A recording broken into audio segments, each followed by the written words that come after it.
કાઢો મને કાઢો, અહીંયા હલવાનો, કાઢો મને કાઢો, એલા કાઢને અહીંયા હલવાનો. સાગર હવે આપણે શીસોડો ના લાવવો હો. એલા મામા બાંગુ નાખીએ એ ભલે બાંગુ નાખે તો એ ન કાઢ ને એલા પછી કાઢશું. એલા એ પણ ઘડી હાકર જેવી છે હું એમ શેવડી લાવ્યો હો કે લતીફભાઈ હા પૂછમાં યાર શેવડી એટલે લતીફભાઈ માંગા વાળા જો પાલટાના મખણા ઉપર અહીંયા મૂક મામા બાંગુ નાખે અહીંયા જઈ હાલ હાલ એ ભાઈ કાઢને હલવાઈ જો.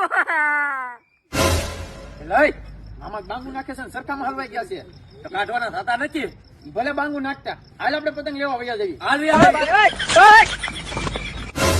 એલા એ ભાણિયા અમારી કાઢને તું યાર આમ શું કરે છો યાર? હું અહીંયા હલવાઈ ગયેલો છું અને તમે ત્યાં પતંગ હુલ્યો છો. એલા કાઢને તને કહો એ ભણા, એ ભણા કેવો મારો ભાણો છે, આ સરકારમાંથી મને કાઢતો નથી. અહીંયા હું ભાખલે ભણાનો. એ ભણા કાઢને હાલે આ બધી લેવા મળી ઈ હજી બાંગુ નાખે છે આમ જો આપણે પતંગ લેવામાં ધ્યાન રહે ભલે બાંગુ નાખતા લાર બધી લઈ લેવી હોય એ ભલે બાંગુ નાખ્યા કરે આમ જો આપણે આમ ફરીને વહી જવાનું ચાલ